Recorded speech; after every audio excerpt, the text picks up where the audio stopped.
C'est donc la dernière séance de ce cycle sur l'apparence. Personnellement, je trouve que beaucoup de questions ont été abordées, et je dirais c'est pas de l'autosatisfaction, je trouve qu'elles ont été bien abordées. En particulier, il y a eu cette présentation générale, il y a eu ensuite des questions très précises qui ont été posées sur la manière dont l'apparence joue un rôle dans le social au sens large, mais dans le problème professionnel et le recrutement plus particulièrement. La façon dont l'apparence aujourd'hui est re-questionnée par les problèmes religieux, ça a été un long exposé de Nilefer Gölle. Il y a eu aussi cette question, à mon avis, très subtile, pertinente, présentée par David Le Breton, sur la façon dont un certain nombre, disons plutôt d'adolescents, ont tendance à se retourner vers leur corps pour essayer de trouver des solutions à leurs difficultés qui sont psychologiques. Et puis, il y a eu cet exposé assez remarquable sur des questions portant sur l'esthétique, mais centré sur un thème peu étudié concernant les questions esthétiques, qui est le thème du corps noir, si vous voulez. Alors, cette dernière séance, j'ai pensé la proposer autour d'une question qui me semble avoir été peu étudiée et qui est tout simplement celle de la silhouette. Alors, ça paraît extrêmement banal, ça ne l'est pas forcément. D'abord, c'est très présent. On voit bien qu'aujourd'hui, dans les comportements quotidiens, dans les magazines, voire même dans un certain nombre d'échanges médiatiques, la question de l'apparence posant le problème de la silhouette, cette question-là est très présente. Soyez attentifs à votre silhouette. Voilà. Et puis, quand vous posez cette question et que vous essayez de creuser, en particulier de prendre un chemin un peu historique, vous vous rendez compte qu'un ensemble considérable de questions se posent sur qu'est-ce que c'est que la silhouette, qu'est-ce qu'il en est de la silhouette. Et à ce moment-là, vous faites un travail, vous faites une sorte d'itinéraire qui ne se limite absolument plus à l'apparence physique et à la ligne du corps telle que vous l'offrez dans l'espace public, mais qui porte sur des questions, à mes yeux, absolument passionnantes. J'essaierai de vous faire partager ma passion, qui porte sur des questions concernant l'illustration, concernant les techniques d'illustration, la façon d'essayer de dire le plus possible avec le moins de traits possible, d'où ça pose l'affiche, la question de l'affiche, ça pose la question de la presse quotidienne, ça pose aussi la question de l'invention graphique. Comment inventer des procédures graphiques qui soient à la fois les plus dénuées et les plus expressives possibles. Vous voyez, donc, c'est un champ considérable que j'ai choisi d'essayer de parcourir lors de cette dernière séance, étant bien entendu qu'il y a, je conclurai cette sorte de préambule, de pré-préambule, à travers deux types d'interrogations. Il y a deux questions qui se posent, ce sont deux défis. Le premier défi, c'est comment résoudre le problème d'une apparence qui soit la plus fluide, longiligne, agréable, élancée possible. Première question. Deuxième question, comment dessiner des apparences qui, comme je le disais tout à l'heure, renvoient à une moindre utilisation de traits pour un maximum d'effets produits. Voilà, le double défi.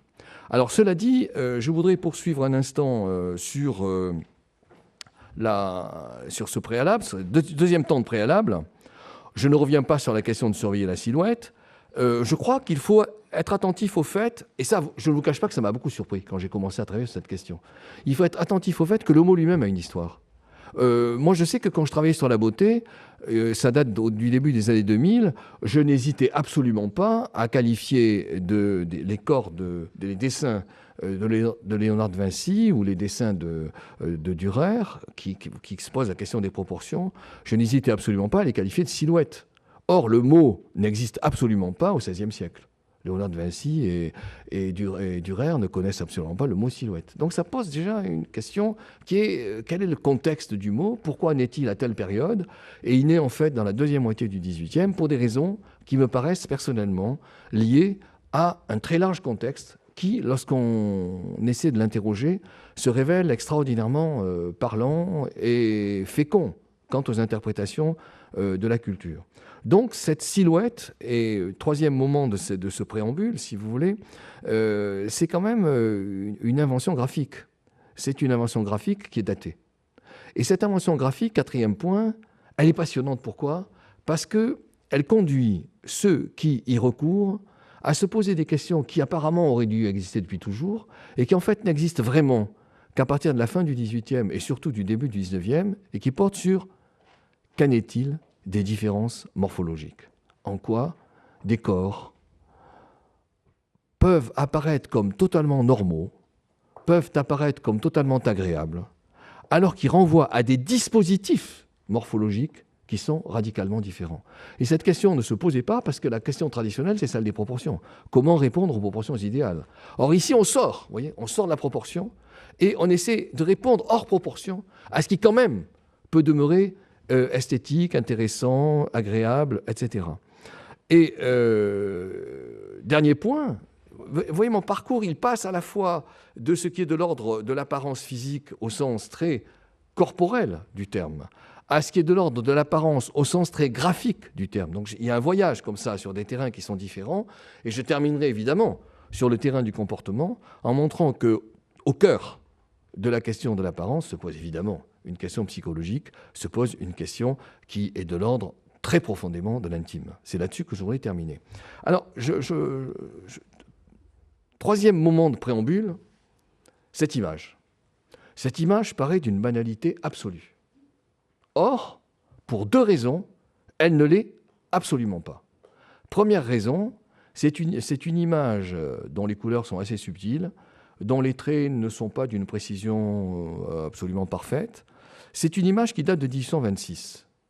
Et si vous interrogez les apparences dans les périodes précédentes, vous verrez qu'elles ne peuvent absolument pas être présentées sous cette forme.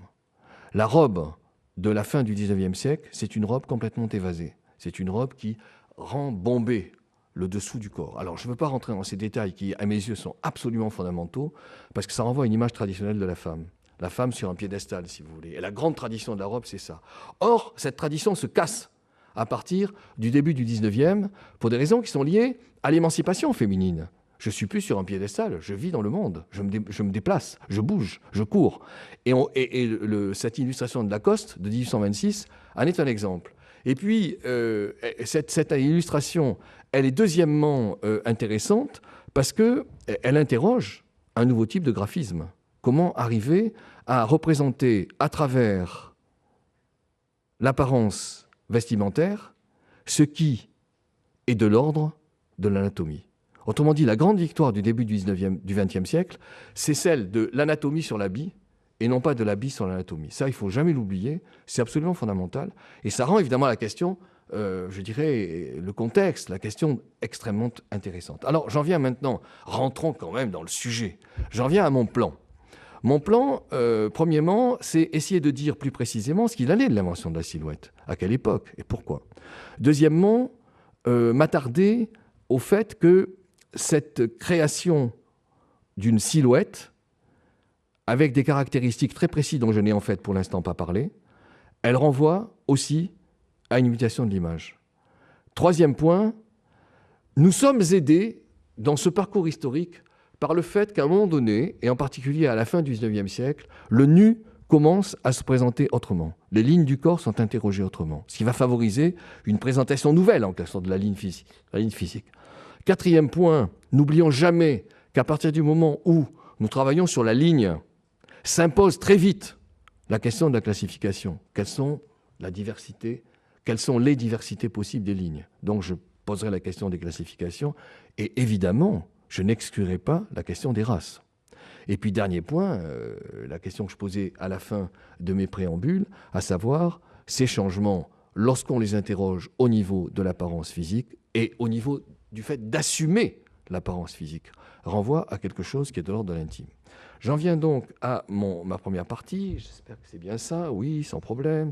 J'en viens à la première partie, c'est très long ma première partie, plusieurs points, monsieur de silhouette, les visages, des visages au profil, la création d'un métier à la fin du 19e et au début du 20e, à la fin du 18e, pardon, je vais aller trop vite, à la fin du 18e et au début du 19e, l'invention d'un métier qui est avant le photographe, le silhouetteur, j'en dirai un mot. Le silhouetteur est quelqu'un qui invente des différenciations morphologiques qui jusque-là n'étaient pas mises en place. Alors, vous allez me dire, bah oui, mais avant, montrez-nous ce qui se passait avant. Donc, j'ai un petit chapitre sur avant. Et puis, enfin, tout cela conduit, de façon beaucoup plus subtile et profonde qu'on ne le croit, à des inventions graphiques. Alors, qu'est-ce que c'est, mais finalement, cette affaire de Silhouette? Eh bien, c'est lié à un personnage, Monsieur de Silhouette, qui est un ministre de Louis XV, qui occupe ce qu'on appellerait aujourd'hui le ministère des Finances entre mars 1759 et novembre 1759, très peu, qui disparaît dans la tourmente parce qu'il demandait, au fond, des contributions trop élevées de la part de la noblesse. Il disparaît. Et Monsieur de Silhouette laisse quand même le nom sur ce qui se trouve au centre du visage, ici, c'est-à-dire cette sorte de figure noire qui s'impose sur un fond blanc. Alors pourquoi? Il y a 3 interprétations. Je vais aller très vite parce qu'on a beaucoup d'autres choses à dire que cela, qui n'est pas au cœur de la question, mais qui est intéressant quand même. 3 interprétations. Soit Monsieur de Silhouette, en durant dans son ministère quelques mois, a laissé son nom comme un passage rapide, je passe à la Silhouette, voyez, avec, et je laisse une effigie. Interprétation, à mon sens, faible. Deuxième type d'interprétation, j'ai demandé tellement, ça me fait sourire, mais c'est quand même ce que je lis dans les textes, j'ai demandé tellement de sacrifices aux gens, on trouve ça dans des textes de Meurs, dans des chansons, je leur ai demandé tellement de sacrifices que même s'ils retournent leurs poches sont vides. Donc on ne voit plus que la limite de leur corps, vous voyez, vraiment au sens le plus étroit du terme, Silhouette. Mais troisième interprétation, à mon sens beaucoup plus pertinente, Monsieur de Silhouette se serait passionné pour ces dessins que vous avez ici sur l'écran, qui font dominer le noir sur le blanc. Alors vous allez me dire, ça a toujours existé. Les ombres chinoises, c'était cela. Et même au XVIIe, on a quelques exemples où on voit dans des jeux comme ça de la noblesse ou du courtisanat, des gens qui découpent des figures qui sont installées sur un fond blanc avec une présentation noire, si vous voulez. Mais le véritable engouement de ce genre d'image ne naît vraiment que dans la deuxième moitié du XVIIIe. Alors, est-ce que cet engouement naît à cause de vraiment Silhouette? C'est très difficile de répondre. Mais vraisemblablement, Silhouette joue un rôle, puisque son nom est resté. Et vous avez un passage qui est très parlant dans Rousseau, dans les Confessions, où Rousseau dit j'ai été sollicité par monsieur un tel pour me faire un dessin à la Silhouette. C'est-à-dire un dessin où l'on prend le visage qui va rester totalement noir et qui s'installe sur le fond blanc. Je ne veux pas me répéter de façon systématique. Je voudrais en venir au contraire à la représentation. Qu'est-ce que ça donne? Et après, d'essayer de comprendre pourquoi ces représentations et pourquoi cet intérêt deuxième moitié du XVIIIe. Voilà ce que ça donne. C'est ça le jeu. Et de plus en plus, vous avez ce type d'image qui va insensiblement se diffuser, être pratiqué et être interprété. Voilà, ici, théoriquement, ce serait Goethe en train de regarder un visage qui crée chez lui une émotion, de l'affect, etc.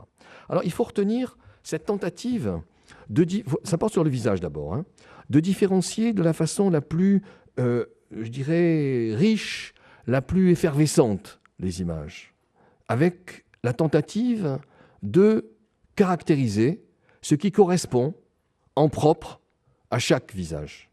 Alors vous avez donc ici ce type de planche, vous avez également ce type de planche. Ça se trouve en particulier chez un auteur qui est absolument central sur ces questions, qui s'appelle Lavater, qui est un Hollandais écrivant dans les années 80 du XVIIIe, et dont le texte est traduit en français, 4 volumes absolument magnifiques, en 1786, le dernier volume sortant en 1806, 4 volumes folio. Il est souvent difficile de trouver le 4e parce qu'il sort 20 ans après, mais tout est centré chez Lavater sur ce type de questions. Et voilà encore une image de Lavater, encore plus intéressante. Pourquoi? Parce qu'on voit bien que ce qui fascine Lavater, c'est de tenter de faire émerger la différence entre chaque visage. Et donc, vous entrez dans un univers qui est complètement nouveau, qui n'est pas du tout l'univers de la beauté au sens traditionnel du terme. Ce n'est pas du tout l'univers qui vous dit « voilà, les critères de l'esthétique sont là, il n'y a que ceci et pas les autres ». Vous entrez dans un univers qui commence à faire émerger de la curiosité pour de la différence. Pour un tel est comme ça, tel autre est comme ça. Et Lavater se pose la question de tenter, impossible, de tenter de faire émerger de la psychologie à partir de ces différences. C'est très difficile parce que ce que lui va essayer de montrer, vous le voyez bien à travers cette série, c'est véritablement l'unique, l'individu. Mais il le fait en croisant. Hein, il a un front qui est plutôt fuyant, mais en même temps, ce qui signifie je ne sais quelle caractéristique intellectuelle. Moi, si l'interprétation, ça m'est complètement égal, c'est pas le problème. Je sais qu'il y a l'interprétation, c'est tout.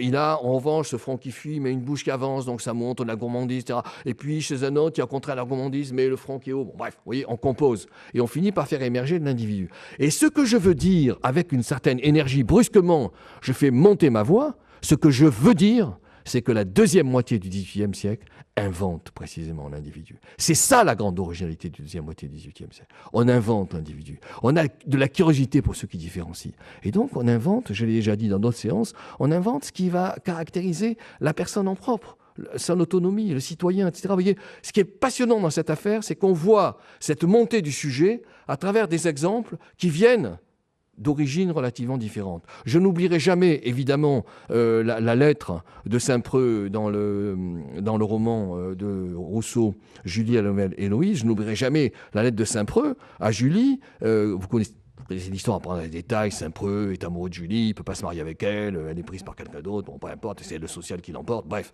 Et Saint-Preux continue d'écrire à Julie. Et il continue à manifester son amour. Et pour essayer de faire vivre cet amour, il demande à Julie de lui envoyer un portrait.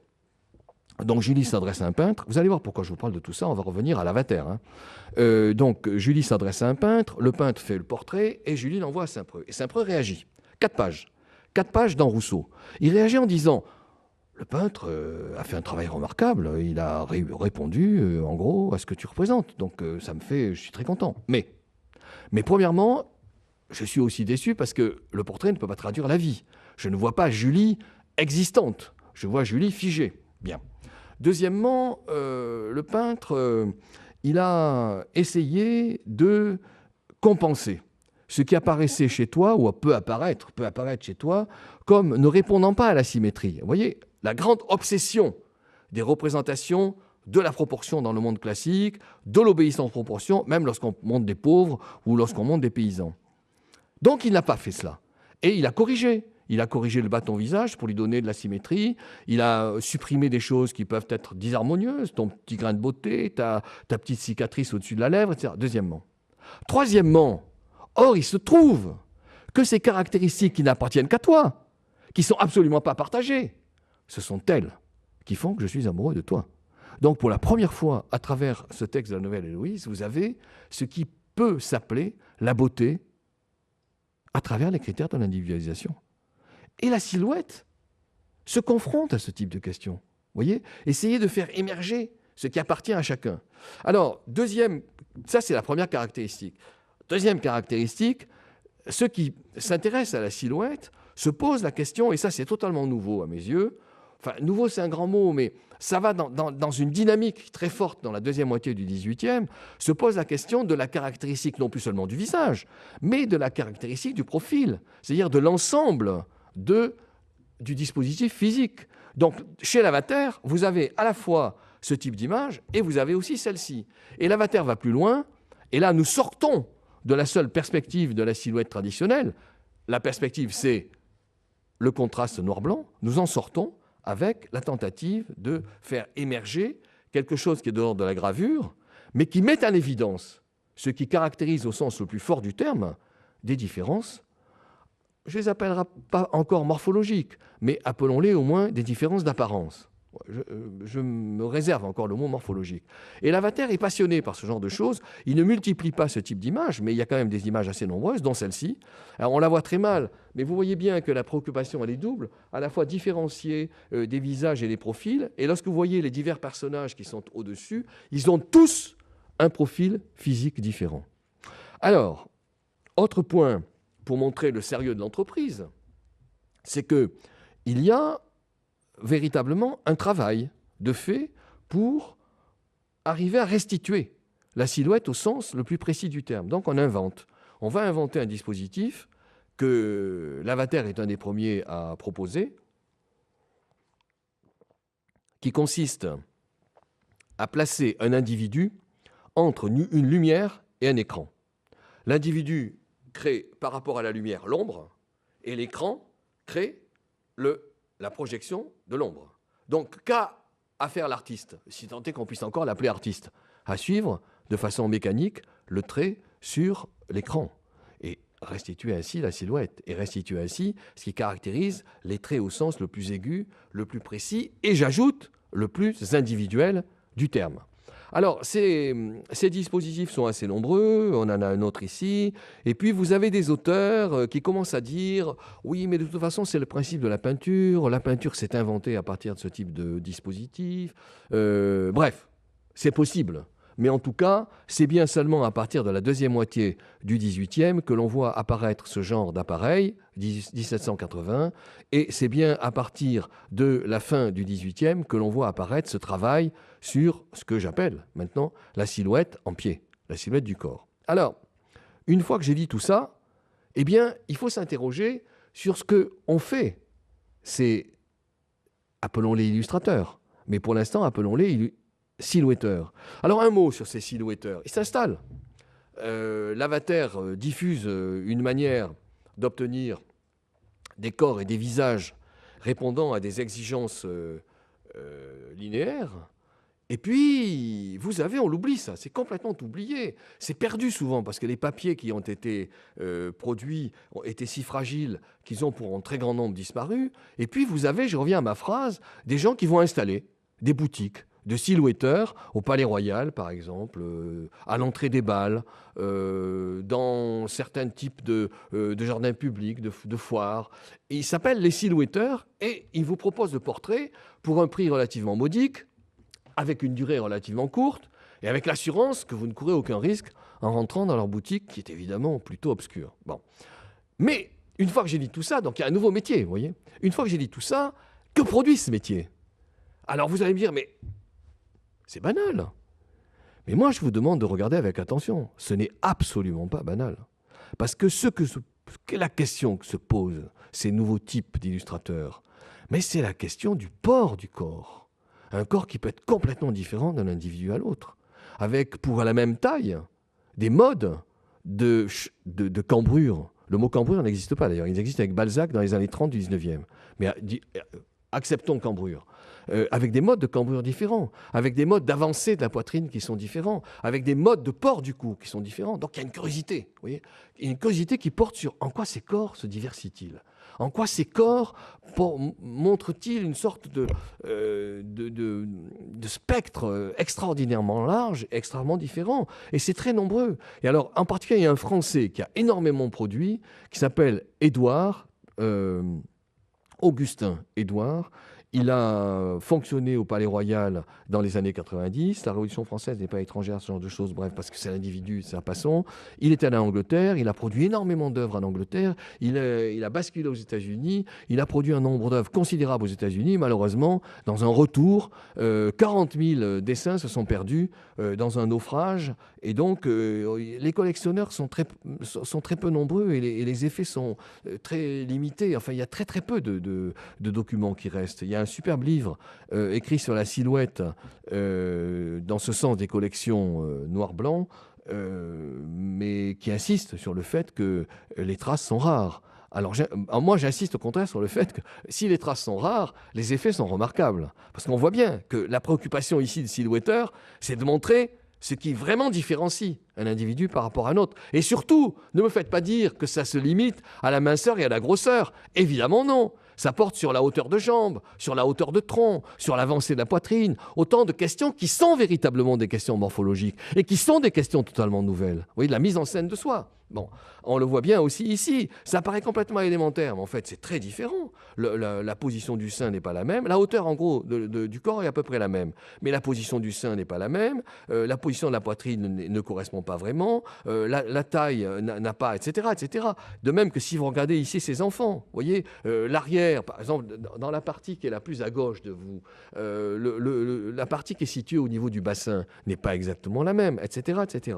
Très parlant ici. Vous voyez, très parlant au niveau des bustes, très parlant à nouveau, je n'insiste pas. Et puis, ces silhouetteurs ont tenté aussi de mettre en scène quelque chose qui n'est pas seulement le profil morphologique, mais qui est aussi celui de la gestuelle, avec une curiosité sur en quoi on peut entrer dans quelque chose qui est de l'ordre du spectre cette fois, non plus de la ligne, mais du geste. Et avec des curiosités qui portent sur les métiers, les différences des métiers, etc. Bien. Alors, bon, pourquoi pas? Le problème, c'est que lorsqu'on confronte ce travail dont je viens de parler peut-être pendant trop longtemps à celui des illustrateurs du temps, on voit que les illustrateurs du temps, soit influencés par les silhouetteurs, soit influencés par leurs propres exigences personnelles, type Rousseau, essaient de mettre en scène des corps qui sont tous différents. Vous voyez, en particulier les Anglais. Les Anglais sont remarquables. Il y a deux illustrateurs que je trouve fascinants, Gillray et Rowlandson, fin 18e, début 19e. C'est absolument fascinant. Voilà, ce qui les intéresse, c'est certains ont une largeur de hanche, d'autres n'ont pas de largeur de hanche, d'autres sont complètement exsangues, d'autres ont une longueur de cou, d'autres une longueur de tronc, etc. etc. Et vous avez cette sorte je dirais, de sarabande, de corps complètement différents. Le premier à avoir fait ça, il est très connu bien sûr, le premier, me semble-t-il, alors lui il précède les silhouetteurs, c'est Hogarth. Hogarth dans les milieu du 18e. Alors là, cette image, mais elle est complètement banale cette image. Et moi je vous dis, elle ne l'est absolument pas. Elle ne l'est absolument pas. Parce que quand vous regardez éventuellement les mises en scène des diligences au 17e, j'essaierai non pas de montrer une diligence, mais de montrer des images du 17e dans un instant. Vous voyez que ce n'est pas la préoccupation de la différence morphologique qui domine. Or, si vous regardez avec attention ici, vous allez voir que vous avez... bon, le gros, c'est assez correct, c'est assez classique. On a le gros depuis le XVe siècle.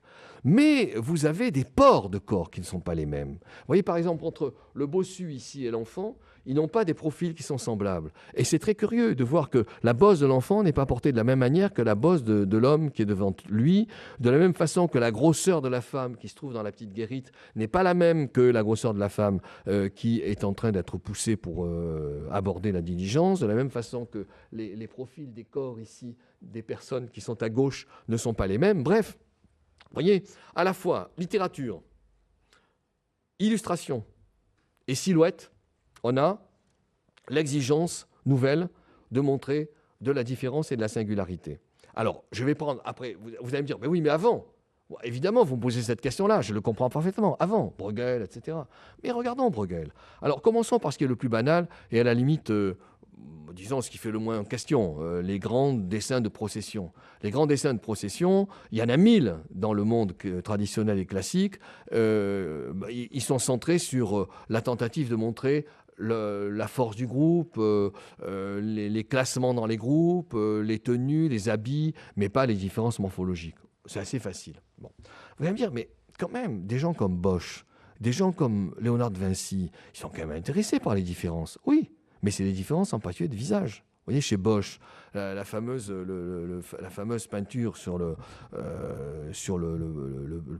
portement de croix, vous avez des visages horribles qui sont d'ailleurs, ce n'est pas des caricatures, hein, ce sont des visages qui... Caricature, c'est autre chose, c'est pousser à l'extrême une caractéristique personnelle. Là, c'est des grimaces, vous voyez, essayer de différencier des visages grimaçants et menaçants, mais qui ne portent pas tellement sur la tentative de montrer des corps totalement différents et des profils, je dirais, complètement en profusion. De même chez Bruegel, si vous regardez avec attention ici le dessin de Bruegel, vous voyez qu'on n'entre pas, il y a du gros, du mince, mais on n'entre pas dans ce qui fait la différenciation morphologique possible. En revanche, il y a une curiosité. Il y a une curiosité à partir du XVIe siècle dans la peinture, sur laquelle moi-même j'avais beaucoup travaillé quand on avait fait une série au Louvre sur une question qui est vraiment très intéressante, hein, qui est la peinture et le mouvement. Et moi, je m'étais beaucoup posé cette question. Et c'est vrai que le XVIe siècle a une grande originalité sur ce problème. Par exemple, dans les peintures de Bruegel, vous voyez, il ne différencie pas les paysans. Mais il les différencie sur un point. En quoi le même geste peut-il être représenté sous des angles qui sont différents? Ça, c'est extrêmement intéressant. Parce que c'est vraiment une question qui porte sur comment s'orchestre le mouvement. Voyez, et c'est tout à fait nouveau. Et c'est une usité sur la dynamique, c'est une usité sur le monde et les effets que l'on produit sur le monde. Il y a 1000 exemples de ce genre, je n'en tiens qu'un.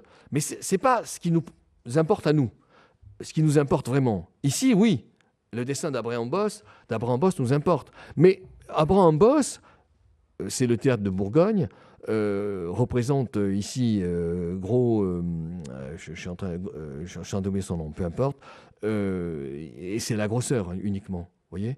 Et puis les autres ne sont pas interrogés sur leur différenciation. C'est uniquement le gros et éventuellement le mince. Et lorsque ces illustrateurs du XVIIe, je pense à Sébastien Leclerc, ont à représenter cette fois la diversité du public possible, c'est pas du tout la diversité morphologique, individuelle, la diversité corporelle, c'est plutôt la diversité des habits, la diversité des tenues. Remarquable, remarquable Sébastien Leclerc. Vous pouvez trouver ça sur Gallica, c'est sans fin, remarquable. Mais c'est l'habit, le port, etc. Ou même, revenons à Abraham Boss. Lorsqu'Abraham Boss propose une situation sociale, la fameuse promenade du Palais Royal, qui est une estampe absolument magistrale, eh bien, là encore, c'est plutôt la mode, c'est plutôt l'habit, c'est plutôt la minceur, mais ce n'est pas la différenciation morphologique, on n'y est pas. Et cette différenciation morphologique, c'est vraiment, je pense, deuxième moitié du XVIIIe, dont la silhouette. Le travail sur la silhouette est un exemple majeur. Voilà encore, ici chez le nain, vous voyez, chez le nain, c'est les positions, les attitudes, les regards, éventuellement les gestes, mais ce n'est pas la différenciation pourtant sur ce qui, au fond, sépare à travers une apparence physiologique, physique, morphologique, les uns des autres. Or, cette curiosité, elle va exploser. Cette curiosité de la différence, elle va exploser, et je dirais même plus. Et c'est ça que je trouve important et intéressant dans une question qui porte sur la silhouette. Je dirais même plus, elle va être expérimentée, interrogée, diversifiée. Voilà Gilles Rey, voyez. Voilà encore ici Rollandson. Et puis, voilà cette fameuse revue qui s'appelle Silhouette. Et là encore, vous allez voir que c'est vraiment de l'ordre d'une invention. Cette revue qui s'appelle Silhouette, qui date de 1829, et qui se pose comme problème représenter les différences. Vous avez ici une sorte de, je dis pas, de fou du roi qui distribue aux uns et aux autres dans le public les apparences de chacun. Voyez. Donc on invente ici, on promeut la diversité. On s'inquiète face à la diversité d'ailleurs. Le problème du début du XIXe siècle, c'est aussi comment réagir face à cette masse mouvante, à cette masse plus ou moins inquiétante dont il faut arriver à mesurer les éventuelles menaces, etc. Oui, bien sûr. Mais néanmoins, on est face à une question qui est, au fond, celle de l'extraordinaire diversification de ce qui est face à nous. Et le même problème se pose avec, ici, Gavarni. Le début, la première illustration des œuvres de Gavarni, c'est celle-ci, qui est vraiment très parlante. Si vous la posez à partir de la question que je viens d'évoquer, à savoir, Gavarni veut mettre en scène la diversité du monde, veut mettre en scène la diversité des personnages. Et on le voit pris de dos dans son atelier, mais sur l'arche de l'atelier, c'est bien, vous voyez, le spectre qui est mis en évidence, et pas autre chose. Donc, on est au cœur, cette fois, de ce que, à mes yeux, la silhouette avait inventé, aidé sans doute par la culture du temps. On est au cœur, et la culture ne va faire que se développer sur ce point, se diversifier et s'approfondir. Et quand je vous disais qu'il y a un travail quasi expérimental sur les différences d'attitude et de morphologie, on le voit ici. Vous voyez, chez Daumier, c'est magnifique. Mais là, c'est très travaillé. Chez Daumier, c'est magnifique. Daumier s'interroge cette fois sur les formes. En quoi les formes peuvent être extraordinairement différentes, en inventant de nouvelles formes. La poire qui aura pour conséquence, vous le savez, la prison, parce que la poire, ça symbolise Louis-Philippe. Le voilà d'ailleurs, Louis-Philippe. Et puis des questions qui sont le haut, le bas. Le haut mince, le bas lourd, on joue sur ici le haut qui est complètement explosé dans les épaules du monsieur, le bas qui est explosé dans la jupe de la dame. Vous avez ici, alors si on regarde vite, on ne voit pas. Donc il faut regarder lentement, donc il faut se calmer. Et qu'est-ce que vous avez?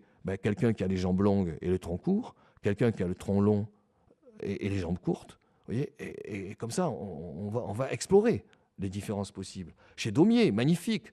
Chez Daumier, dans le fameux Robert Macaire, les 100 gravures de Robert Macaire, vous avez ce type d'exploration qu'on ne voit pas quand on regarde Daumier comme ça. On voit le commentaire, les divers travaux dans lesquels Robert Macaire se lance, qui sont chaque fois des travaux ratés. Robert Macaire est ridicule, etc. Mais ce qui excite Daumier, c'est aussi les différences de chacun. Vous voyez ici le tronc long, les jambes courtes, le tronc court, les jambes longues, etc. Le ventre est législatif. Tout le monde dit, et c'est juste, le ventre législatif, c'est les gros. Bon, très bien, mais chaque gros est différent. Chaque gros est penché d'un côté, l'autre de l'autre, etc. Alors vous allez dire, oui, mais c'est facile. C'est facile. Moi, je vous réponds, pas du tout. Pas du tout. Vous avez un exemple ici qui ne peut pas... C'est le plus parlant de tous. C'est-à-dire que ces illustrateurs-là vont même tenter d'imaginer, de rendre la vie à des objets en posant pour problème la différence morphologique de chaque objet. Et ici, c'est le cas. Par exemple, la pelle, elle a un tronc très long et des jambes courtes. Au contraire, la pince, elle a un tronc très court et des jambes longues. L'un a la tête qui n'en finit pas, l'autre a la tête qui se résout à un point. Ça, c'est Nadar dans les petits albums pour rire, 1855. Et ça, c'est magistral. C'est Granville dans un autre monde, et qui pose exactement le même problème. Alors, j'en viens à mon dernier point, concernant ma première partie, c'est que ce travail sur la silhouette, cette fois-ci, je reviens un moment au travail noir-blanc. Ce travail sur la silhouette va passer par la tentative d'inventer des graphismes, vous voyez, d'inventer des dispositifs de mise en image qui sont, à mes yeux, l'objet d'une véritable interrogation, d'un véritable travail et d'une véritable innovation. Donc l'image va devenir, en fait, d'une richesse qui n'était absolument pas atteinte jusque-là. D'ailleurs, vous voyez que le petit mot là-haut, c'est essayer de créer des hiéroglyphes, hein, là-haut à gauche. Et donc, vous commencez à avoir ce genre de présentation. Là, on voit très bien que la tentative, c'est d'encastrer le corps l'un dans l'autre. C'est un jeu formel, si vous voulez. Idem ici, le jeu formel, les corps qui s'accrochent dans la feuille. Et je vous dirai tout à l'heure, en fait, pourquoi ce type d'invention a été possible. C'est parce qu'il y a un nouveau mode de mise en gravure, mais ne disons pas tout en même temps. Autre travail sur le formel ici. Et puis, vous avez aussi le fait que la silhouette, en sortant du seul repère morphologique, du seul repère de la proportion, en s'autorisant à casser le système de la proportion, qu'est-ce qu'il représente? Des forces comme jamais, ou des mouvements comme jamais des mouvements n'avaient été représentés jusque-là. En allant jusqu'à... Ça c'est dans le musée Philippon, qui est deux revues de 2 ans absolument fabuleuses, de 1848-1849. Et puis vous avez Doré, Gustave Doré, vous voyez le mouvement à l'extrême, qui s'autorise à aller au-delà de ce que la proportion semble autoriser. Voilà Doré encore. Et puis un jeu comme ça sur le mouvement, totalement libre et totalement inventif. Les forces, vous voyez, les forces, elles sont déjà là. Hein. Mais ici, les forces encore, les forces ici, dorées également, Topfer, la vitesse. Alors la vitesse magnifique, vous voyez, on sort des proportions et donc on invente un nouveau type d'image. Et la silhouette permet cela. Voilà, c'est ça que je trouve intéressant. Et donc je voyage entre la seule morphologie avec des modes de représentation et de l'enrichissement du graphisme et de la représentation. Donc la vitesse à nouveau ici, la vitesse à nouveau là. Et puis enfin, interrogeons-nous cette fois, deuxième grande partie de mon propos, interrogeons-nous sur en quoi il y a véritablement, avec cette réflexion sur l'individu, sur la mise en image, etc., en quoi il y a une invention graphique. Et il y a une mutation de l'image. Cette mutation de l'image, elle est assez complexe, mais elle est indiscutable. Elle se déroule, la mutation de la gravure plutôt, je m'exprime mal. Ce n'est pas le problème de l'image, c'est le problème de la gravure. Et vous allez voir pourquoi je vais insister sur la gravure. C'est que tout le monde connaît le procédé de la gravure. La gravure, c'est inciser une matière, ancrer, et puis les creux qui ont été réalisés dans la matière, qui sont ancrés, une fois pressés sur le papier, vont laisser leurs traces. Bon. Donc la gravure, elle peut se faire à partir de surfaces très différentes, le bois, le fer, l'acier, le cuivre, etc. Et il y a une grande tradition de la gravure sur bois qui consiste à prendre le bois dans le long du tronc ou de la branche, vous voyez, vous le coupez en long, et vous avez un espace rectangulaire assez important. Or, au début du 19e, s'invente un nouveau procédé qui est beaucoup plus difficile parce que le bois résiste davantage, qui consiste à travailler sur ce qu'on appelle le bois debout. C'est-à-dire non plus le bois coupé dans le sens de la longueur du tronc ou de la branche, mais le bois coupé au contraire à la section du tronc et de la branche. Et vous travaillez sur la section. Là, c'est moins important, c'est beaucoup plus petit, et le bois résiste beaucoup plus, parce que vous allez moins dans le sens de la veine, évidemment, mais vous êtes en mesure de faire des gravures plus précises, des gravures plus petites. Et qu'est-ce que vous pouvez faire? Surtout, comme la surface est moindre, vous pouvez installer ce type de surface à côté des lettres. Et donc, la page va s'orchestrer autrement. Vous n'avez plus une page réservée à la gravure ou une partie de la page réservée à la gravure, mais vous avez au contraire une gravure qui va s'inscrire dans diverses parties de la page. Donc, à ce moment-là, la gravure anime en quelque sorte la page. Ça, c'est un point. Mais l'autre idée qui consiste à faire des gravures très précises et à pouvoir les inscrire immédiatement dans quelque chose qui est de l'ordre d'une page, c'est une idée qui va aller dans le sens de la presse. C'est-à-dire que la presse va être en mesure, cette fois, de présenter des pages illustrées avec des textes ou des pages jouant sur le texte et sur l'illustration. Or, indiscutable cela. Or, indiscutable, la presse, qui est de plus en plus présente au début du 19e, qui va avoir recours à des procédés industriels, donc pouvoir produire plus, 20 000, 30 000 exemplaires, etc., est une presse qui doit devenir de plus en plus quotidienne. Alors bien sûr, pour l'instant, vous ne me suivez pas. Mais qu'est-ce que je vais vous dire? Je vais vous dire que le graveur, il est de plus en plus contraint par la nécessité de réagir dans le temps, dans l'instant. Poser une gravure du jour sur le lendemain pour suivre la presse. Et qu'est-ce que c'est que la question de la silhouette? Ben, c'est précisément celle-là. C'est-à-dire arriver à mettre en scène des corps qui soient extraordinairement parlants avec des traits relativement limités. Voyez, et les illustrateurs sont tout à fait intéressants dans cette période. Ils disent « je n'ai droit qu'à 2 coups ».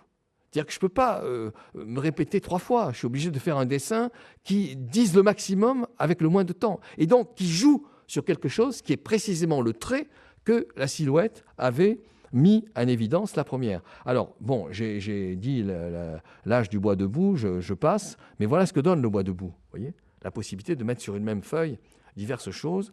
Et là, j'ai pris un atelier comme ça de travail, mais j'en viens à la presse. La presse, vous voyez, elle va essayer de traduire avec des traits relativement modestes, avec des traits relativement limité, avec des traits extraordinairement surveillés, si vous voulez, pour qu'il y ait un effet maximal avec le moins de temps possible et surtout en pouvant saisir l'œil du spectateur en un instant. Le spectateur n'a pas non plus tellement le temps de pouvoir s'attarder à l'image. Donc on a un nouveau type de presse, un nouveau type d'illustration grâce à la technique dont je viens de parler et le recours à quelque chose dont la silhouette avait déjà était en quelque sorte l'initiatrice, si je peux utiliser ce mot. Alors je passe après la presse, vous voyez, elle différencie systématiquement les tenues, les allures, etc. Mais on voit bien ici, par exemple, la presse ici anti-dreyfusarde et la presse dreyfusarde, même geste, avec moins de comment vous dire, moins de traits possibles pour l'effet maximum. Également, bien sûr, le rire, et puis l'affiche. L'affiche, c'est exactement le même problème. Alors l'affiche, c'est lié à des procédés industriels qui commencent à donner la possibilité de publier un nombre important de papiers en un temps relativement court, et donner des papiers colorés, parlants, comme celui ici de Toulouse-Lautrec, représentant la Goulue. Pourquoi je parle de l'affiche? Parce qu'elle est confrontée exactement au même problème. L'affiche, il faut qu'avec le minimum de traits, elle donne le maximum d'effets. Et du coup, l'affiche, comme vous le voyez ici, elle recourt à des procédés à l'égard desquels la silhouette n'est pas tout à fait étrangère. Ici, c'est Valentin le Désossé que l'on voit en premier lieu, mais on le voit sous forme de précisément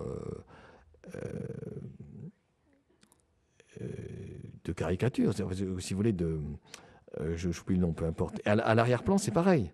Vous voyez, la silhouette à l'arrière-plan, pareil. Il n'y a que la goulue qui est en couleur, mais tous les procédés vont recourir, tous les procédés de l'affiche à la fin du 19e siècle. Alors, l'affiche, je ne rentre pas dans les détails, mais il y a une histoire évidemment de l'affiche très précise. Hein. C'est les années 50, lié à un nouveau mode industriel, un nouveau type de publicité, à un nouveau type de disponibilité industrielle de la publication de l'image.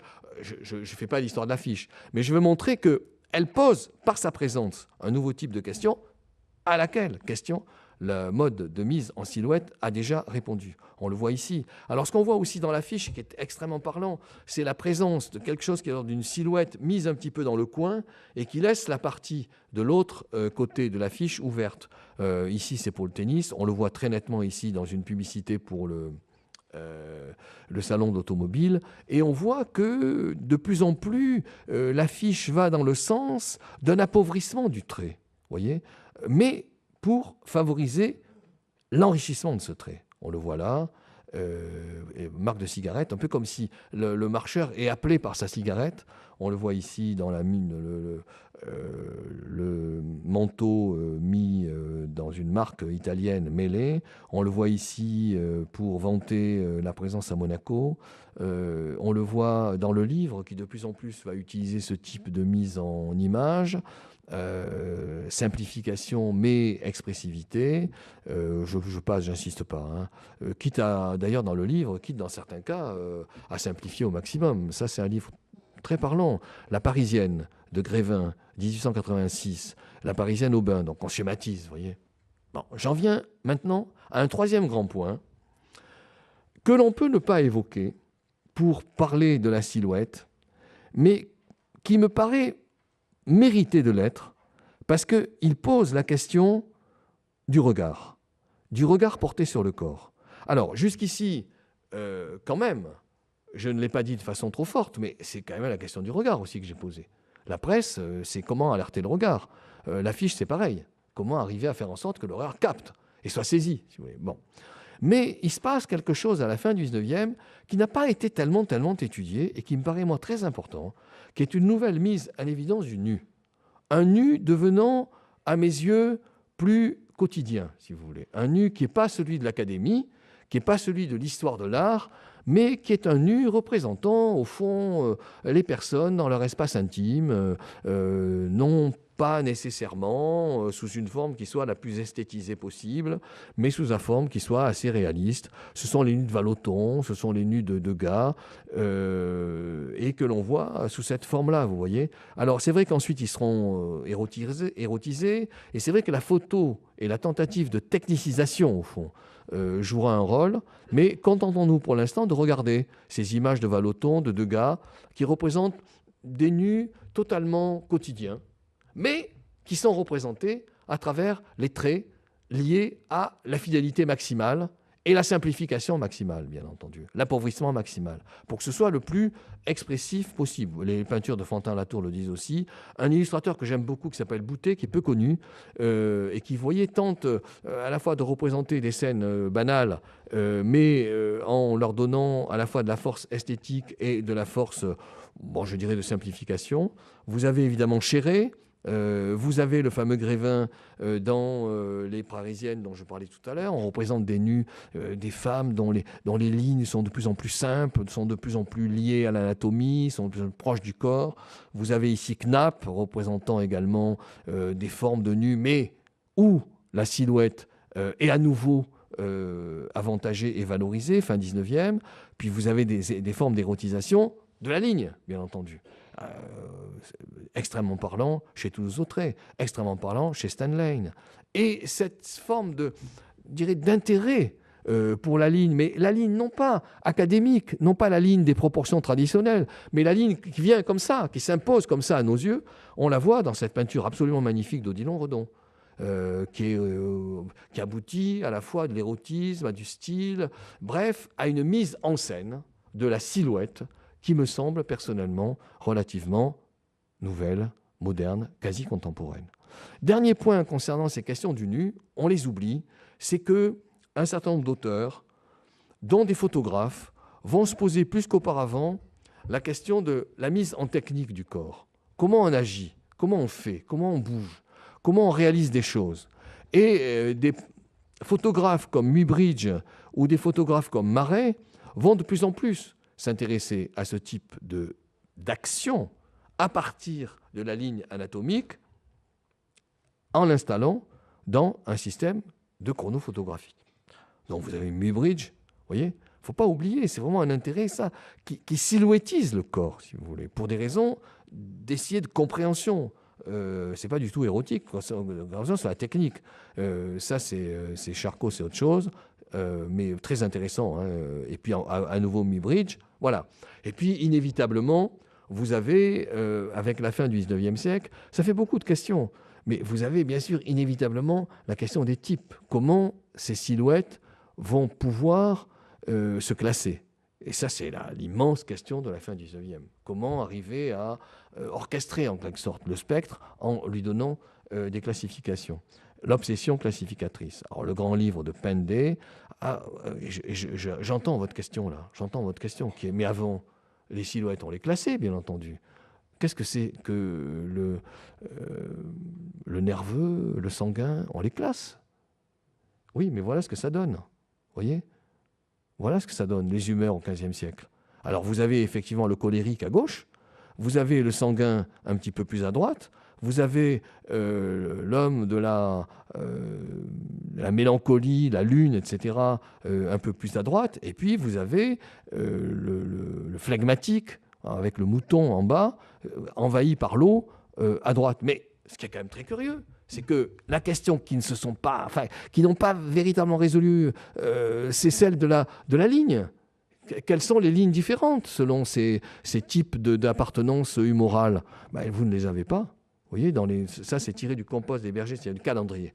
Le calendrier des bergers au XVe, vous ne l'avez pas. Ou les grands physiognomonistes, je pense à Delaporte, hein, vous avez éventuellement ça sur la poitrine. J'ai bien cherché dans Delaporte systématiquement, vous n'avez pas véritablement, peut-être maigreur, grosseur, mais c'est tout. Vous voyez. Alors qu'ici, au contraire, on va se poser 1000 questions à la fin du XIXe siècle sur le rôle des glandes endocrines qui jouent sur l'épaisseur du corps, le rôle des muscles, le rôle des minceurs, des grosseurs, etc. Et puis ensuite, on va les croiser avec longiligne, bréviligne, médioligne. Vous voyez, ça donne, ça n'en finit pas, quoi. Les classements n'en finissent pas.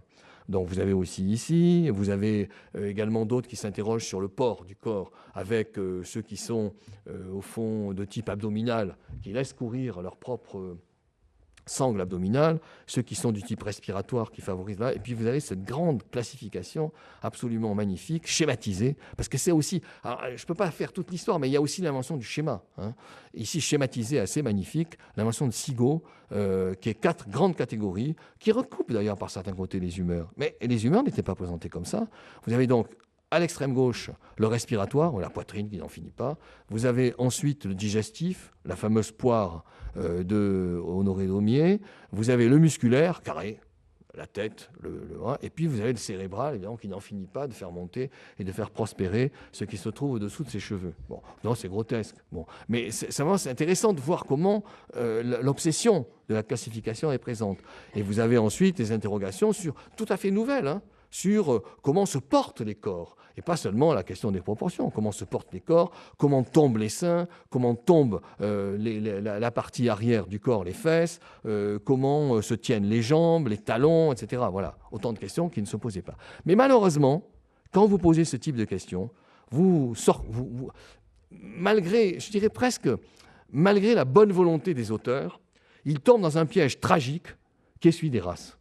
Et aidé en cela par quelqu'un qui n'était pas a priori raciste, qui est Darwin, qui dit, au fond, il y a une histoire de l'humanité qui commence par l'appartenance à la classe simiesque et qui finit par l'appartenance à la classe blanche, si vous voulez. Bon, et donc ça donne ceci. Voilà, l'appartenance ici, homme, animal, etc. Et puis ça donne cela. Il y a une sorte d'histoire de l'humanité qui franchit un certain nombre d'étapes comme ça, et où certaines franges de l'humanité sont à cheval entre des traces animales et d'autres qui ont perdu ces traces animales. Mais la question de la silhouette, ça aboutit aussi, malheureusement, à ce type de problème que je considère comme tragique, parce que bien entendu, il est sous-tendu par de la violence. Ça aboutit à l'exclusion et ça aboutit au bout du compte à la violence. On ne l'oublie jamais. On ne l'oublie jamais. la différence physique entre les ethnies, c'est un germe de violence, inévitablement.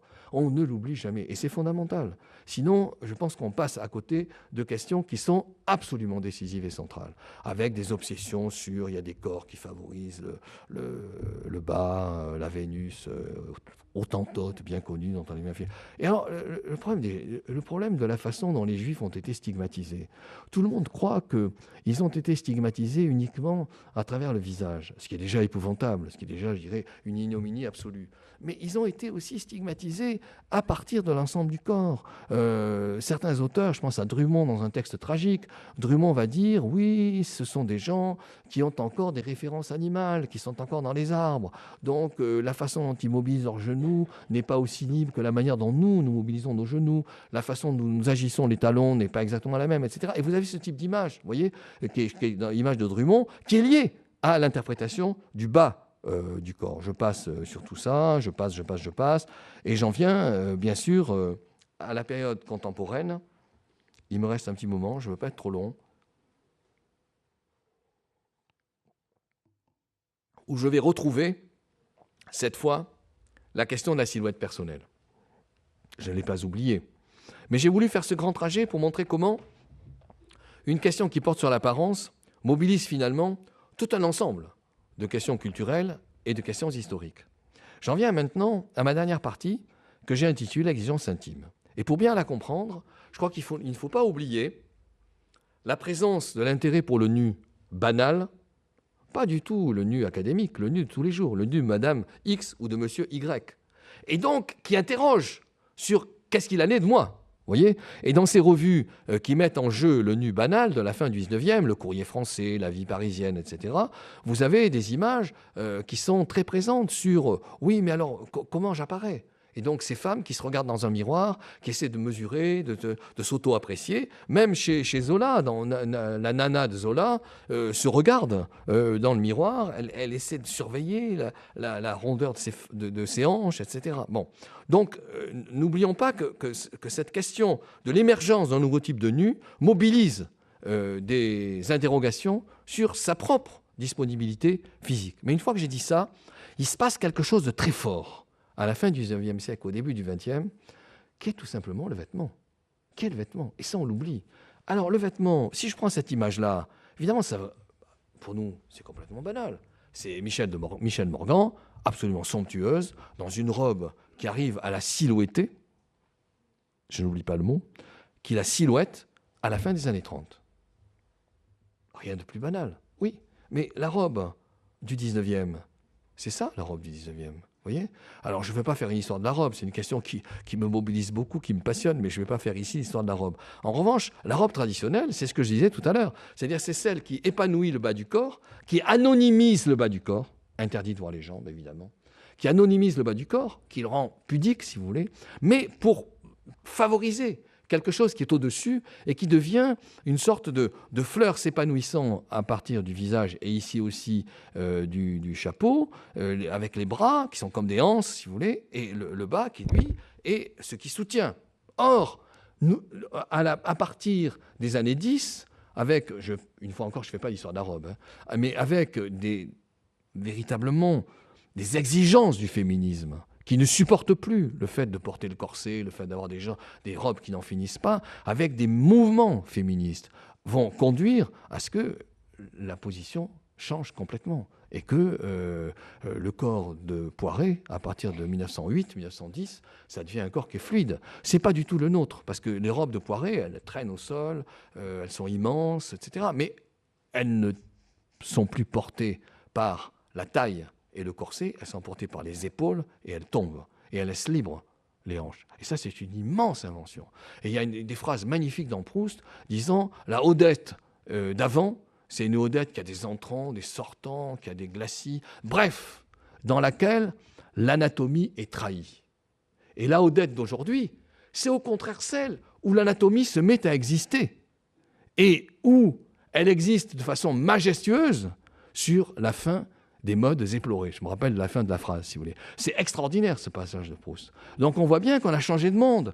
Mais le fait de changer de monde, c'est quoi ? C'est faire que c'est l'anatomie qui l'emporte. Et si l'anatomie l'emporte, c'est la silhouette qui l'emporte. C'est sa propre silhouette. Et sa propre silhouette va poser problème. Je ne peux pas apparaître comme ça, de façon, je dirais, tranquille, ça pose problème, comment je peux me surveiller, qu'est-ce que je peux faire, etc. Et voilà les robes, vous voyez, voilà les robes des années 30. Voilà ici également le problème du sport, voilà le short. Vous voyez, donc il y a un corps qui se met en scène et qui pose la question de la silhouette d'une manière qui jusque-là ne l'était pas posée sous cette forme. Voilà le maillot, etc.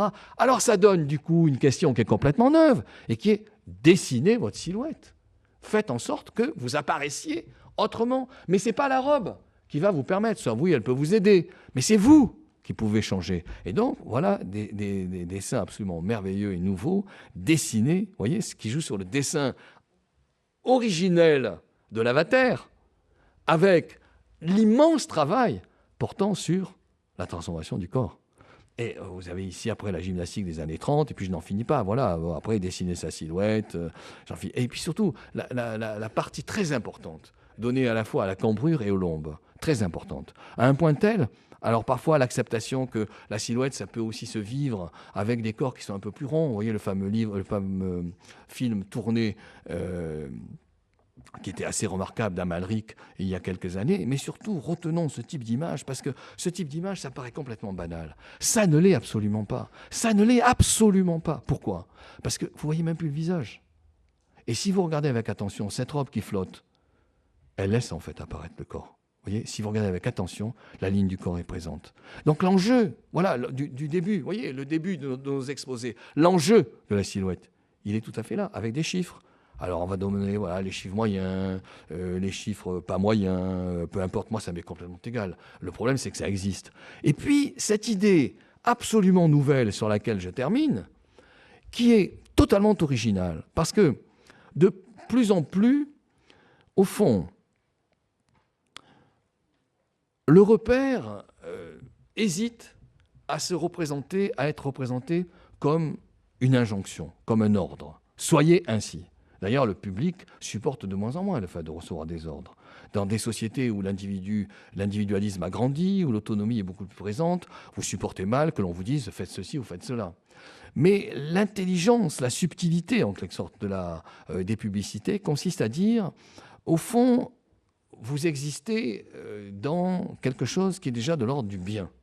Mais si vous êtes attentive, vous allez être en mieux. Vous voyez, vous-même, vous êtes toujours vous-même, mais vous allez être mieux. Voilà. Donc, au fond, aimez-vous parce que vous êtes déjà très bien. Vous voyez, le fameux parce que je le vaux bien. Voilà. Parce que je le vaux bien, ça n'a rien à voir avec faites ceci, faites cela. Ah non, au contraire, je m'autorise. Bon. Mais je m'autorise, j'ai une liberté, c'est vrai. Mais en même temps, il faut que j'obéisse. La norme, ça ne peut pas être complètement ignoré. Donc voilà, aimez-vous. Et puis, vous allez être, finalement, vous allez être vous en mieux. Et vous allez être moi en mieux. Voilà. Et ça se termine comme ça. Et mon trajet, il se termine comme ça. Alors, il ne se termine pas complètement parce que j'ai quand même une conclusion. Ma conclusion, c'est la silhouette est un acte majeur de la culture occidentale parce qu'il accompagne l'invention de l'individualisation.